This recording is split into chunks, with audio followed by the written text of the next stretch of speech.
incredible and real story. Enjoy. It was Friday morning when my wife calmly informed me that she was going out tonight after work and probably wouldn't be back until the next day. Her speech was well prepared, and the speed and aplomb with which she delivered it instantly convinced me that there was nothing I could do about it. According to her, she still loved me, but her gaze developed a wandering look. This was my first encounter with marital infidelity. It seemed to be a fairly common theme in the movies, books, plays, and even gossip I heard from both victims and villains in their real-life interpretations of infidelity. I listened to her carefully rehearsed eloquence about how I was strong enough to take it, about how it's unfair that she didn't have time to fatten up before she got married, that human beings are not meant to be monogamous, that society is too rigid about love, that it's just love, and about how she would be much more attentive to my needs in the future if I let her do it. With the slightest sigh separating this nonsense about me letting her from my response, she moved forward with renewed vigor into the also well-marked waters of cliches, including that I have no choice, that she can do whatever she wants with her body, that life is short and she deserves all the pleasure she can get, and that she has the right to satisfy even the need to try many different colors, shapes, tastes. Yes, her selective menu doesn't include brain size or the size of her capital. She was simply aiming for physical taste tests. Please note that I'm not saying I was poorly endowed, nor would I say I was physically weak or soft in character. Is there any way to modestly say that I have at least average intelligence and a large wallet? No? Well, then know that I'm a rocket scientist and my work has made me obscenely wealthy. My wife had no complaints. When the former love of my life finished her statement, I could have reacted with the brute force of a huge beast. I felt the rage within me. I could have taken on the role of Ahab, a revenge-hungry king with a superiority complex obsessed with defeating the great beast. But we know that story ended in destruction. No, Melville had a better model for me to follow. Even though the message of this story was so unclear, it has been a subject of contemplation throughout my life. The meaning of its strange central character suddenly became clear to me. When my wife asked me to kiss her goodbye, I mentally thanked Herman Melville for the Bartleby lesson. I would have preferred not to. We've all seen jaw-dropping. You can't go through life without having moments where everything is so weird that you can't help yourself.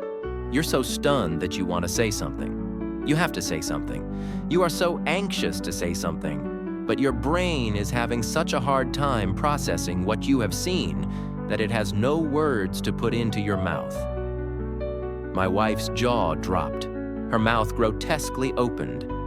My desire to go on a tirade about morals, oaths, and expressions of devoted love or threats of violent retribution all bubbled up inside, but somehow a simple, "I'd rather not do that," was enough. Often people have a power that is underestimated and rarely even considered as a strength. It is the gift of self-control. There is strength in control. I'd rather not do that was my control over the situation. Of course, after exercising that control, I was treated to a new tirade about not respecting her needs, about my immature resentment, about this and that, and ending by saying, "You're going to have to accept my decision or do without me. I'd rather not." I noticed a crack in her armor. She began to falter slightly, trying her best to look determined. I didn't threaten her, didn't beg, didn't cry, didn't explode with indignation. Then she began to negotiate. She promised she wouldn't go out all night on her first date. Instead, she would come home and assure me of her deep love for me, allowing me to reclaim her body. I'd rather not do that. That stunning phrase was the encore. The wife switched from soft mistress to the lawyer she might never be. She had as much trouble passing the bar exam as I, her husband. I'm pretty sure she didn't remember one of her law school classes the year before we got married. Back then, the entire class drafted prenuptial agreements for personal use. She took it very seriously at the time, and the contract was duly signed, notarized, and fully enforceable. When she went on her next tirade about how if I wanted a divorce, she would take my house, my bank account, and even my trust fund and end up in my house, in my bed, sleeping with whoever she wanted and whenever she wanted, and I would pay for it, I had a simple answer. I'd rather not. And she didn't come back that night so I could reclaim her body. She didn't come home Saturday afternoon or Saturday night. The sun was just setting on Sunday night when she dragged herself into the house, looking like a wild animal had just driven her onto the rocks. She dumped her bag on the patio of our house next to the grill where I had a nice sizzling ribeye cooking. I didn't even bother to look in her direction. I figured you'd rather not kiss me now, right? I went about my business, smearing the marinade on the sizzling meat and turning the corn a quarter turn. Would you mind cooking one of those for me? I'd rather not. That's right. I should have known. Are you ever going to say anything else besides, I'd rather not? That gets tiresome very quick. I turned to her and was about to say something when she beat me to it. No, don't even talk about it. I'm tired. It's better if you don't do it. That's the punishment. It's going to be a long night tonight because we have to talk about it, and you're going to have to say something. Nothing. Is that really the end of it? You're going to file for divorce? 2 years of dating in college, 3 years while I was in law school, and 2 years after that. 5 years of marriage and 7 years together, and you give that up in 2 weekends while I research something else? I needed it. It's been eating away at me for years. I thought it was all said when I married you. I love you and will love you forever. But I couldn't be around another guy without wondering how good he was in bed, questioning how it felt to be fixed instead of cherished. I needed to feel and understand the differences. To be the girl on the cover of a love story where the rough cowboy does whatever he wants to her, or where the lord of the manor exercises his rights over me, a humble peasant girl. I'm sorry, but I couldn't help myself. You're a wonderful husband and a wonderful lover, but I should have tried other men. Oh, baby, I'm so sorry. Please don't just stand there in silence. Say something. I put the steak and cob of corn on a toasted bun and another grilled peach on top and turned to look at my wife for the first time since her return. I prefer not to do that. No, baby, don't do that. Don't be so cold to me. Yell at me, threaten me, hit me. Just don't ignore me. I know I was wrong and I'm sorry. I'd do anything for you. Just take me back. I'd rather not. Things got heated after that. No, I didn't grill her a steak, although for a moment I considered completely charring something for her. In the days that followed, she tried to talk, but every request she made was met with a quietly polite response. I'd rather not do that. She asked me what I would have preferred to do then, to which I simply shrugged. I didn't leave the room if she tried to talk to me. I didn't ask her what had happened. You could tell she was desperate to gain my favor. The following Friday, she came home a little late, talking at a mile a minute about a happy hour with her co-workers where all she did was drink and laugh. Then she noticed there was nothing on the table and I got dressed to leave the house. What's going on? Are we going somewhere? Oh, wait. You're not taking me with you, are you? Is this really my punishment? Are you going back to my place? I shook my head and gave her the standard answer. I'd rather not. And left. I went out to dinner with my parents who were in town for the weekend. I put them up at the Hilton by the river because I didn't want to involve them in our drama at home. They, of course, already knew all about it and were happy to have a wonderful evening with dinner on a river cruise. I got home at 10:30 p.m., still looking like $1 million. I was met by a crying wife. I went to bed. I don't know what was going on in her head, but the next morning I woke up to the smell of the breakfast she had made. This time, my wife didn't question me about anything before she spoke. Last night was awful. You left without me, and I was left home alone. I couldn't get rid of the thought of you being in town with another woman. I felt so awful. Now I realize how you must have felt when I was gone all weekend. If I ask you a question, will you answer me honestly? Were you with another woman? Considering I've dated both of my parents, and my mom is definitely a woman, I answered honestly, yes. Her face reflected mixed emotions. She now knew that I had dated another woman last night, and that filled her mind with anxiety. On the other hand, I had said something else, something new. It was a good conversation. I ate breakfast, and after picking up my golf clubs, I left. We played golf, my father and I. He was in his 40s, but he was hitting like he was in his prime. At one time, my dad won a community service award for coaching Special Olympics locally for many years, and then serving as the state team director. During the game, we talked about everything but my marriage. I got home just in time to shower and get dressed for dinner. My wife decided to approach me as I was coming down the stairs and heading toward the garage. She saw me wearing my tuxedo, and again I took special pleasure in seeing her tonsils as her jaw dropped open. She must be really special to get a night worthy of a tuxedo. I nodded. Honey, I have to tell you that no one compares to you when you dress like that. All of our anniversary dinners have been unforgettable. She's a lucky girl, whoever she is. I don't suppose you want to share with me? I'd rather... No. Well, I understand. I realize I screwed up.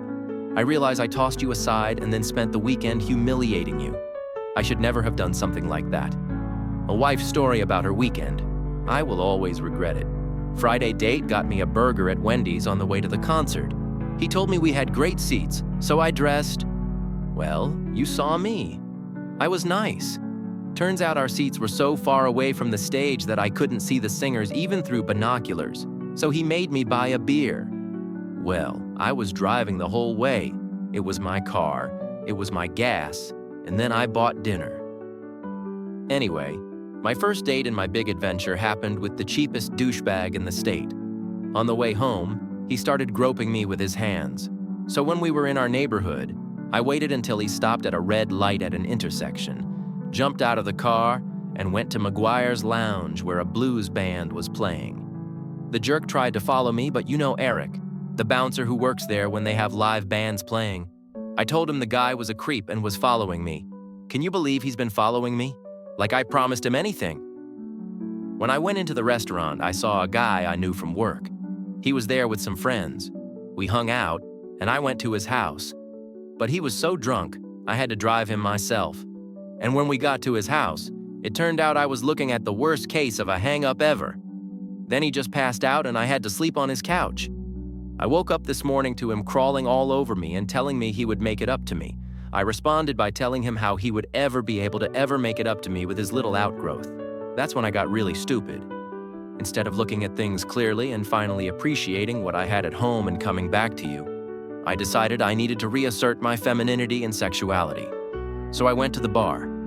I was about to hook up with some guy, but then his wife barged in. She was furious and red-faced. To throw her off the scent, I slapped him and yelled, "So you're married?" Ironically, I didn't take off my rings. Then I went to the Clam Shack bar on the beach. A man approached me there, flirting like crazy. He was so sweet, made conversation. He could look me in the eye instead of just ogling my body. I was about to fall for his bait when two little kids came running up to the table screaming, "Grandpa, Grandpa, there you are!" I can't tell you how quickly he vanished. I ended up getting a room in an old motel behind the Clam Shack, bought a bottle of wine, and went out on the balcony for a drink and some quiet time to think. Turns out there was a table full of single and divorced women on the terrace directly below me, and their conversation turned to men. They started talking about their dating failures, naming names, giving details. It came out that my experiences were pretty common. Misogynists, older lechers, and cheap asses. That's what they said men were. Well, I can't blame them much for that. I mean, a girl can hardly expect a man to treat her as an equal and that he will pay for everything. These women on the terrace went through a long list of experiences with married men and men who seemed to be devoted family men, but for whatever reason went left. Then they turned to the physical diversity of the men they dated. They talked about dating guys from other cultures, races, religions, and even different political orientations. They talked about how size was not as important as how caring their lover was. They all agreed that if you can find both in the same man, you should latch onto him and keep him with you forever. I almost left then to come home to you, but I had to listen to the rest of their conversation, and I'm glad I stayed. I heard nothing more. I spent the rest of the night thinking about you. I woke up there on the balcony. The sun was already up and shining in my face, already starting to burn my skin. I felt lousy on so many levels. The guilt of what I made you experience consumed me. My body stiffened from sleep. I had, after all, slept curled up on a chaise lounge on the balcony. My stomach was upset from the disgusting food and the 2 bottles of wine I had consumed the night before, and my head ached from all of the above. I made arrangements for a late checkout and went back to bed. When I woke up, I showered, got dressed, and came home. Honey, that night I walked out of our house into the street with the firm intention of cheating on you, but I didn't. The universe was on your side, baby. It made it clear that I was meant to be with you. Only you. Please forgive me. Please let me still be your wife. Please, let's forget my transgression and go back to our happy life. Please. Her eyes filled with tears. I felt sorry for her. I felt sorry for her. What I didn't feel was love. I looked into those eyes, into the eyes of the woman I had loved for so long, and gave her my answer. I would have preferred not to. Epilogue. I didn't tell her that this other woman I was dating was my mother. I didn't tell her if I believed her sad story about how her dreams crumbled that weekend. I told her I loved her because I wasn't sure I did. I didn't say anything else. She didn't give up on me. She tried to get back into my heart while I managed to avoid her by traveling for work or staying in town after a long day. I only answered her questions with a nod, nodding yes, or shaking my head. No, but nothing more. I slept in a different room. I ate at different times with her. Eventually, she got tired of the struggle. We never divorced, but in the aftermath, she went to live somewhere else. I think I will put an end point someday, but for now, I'd rather not.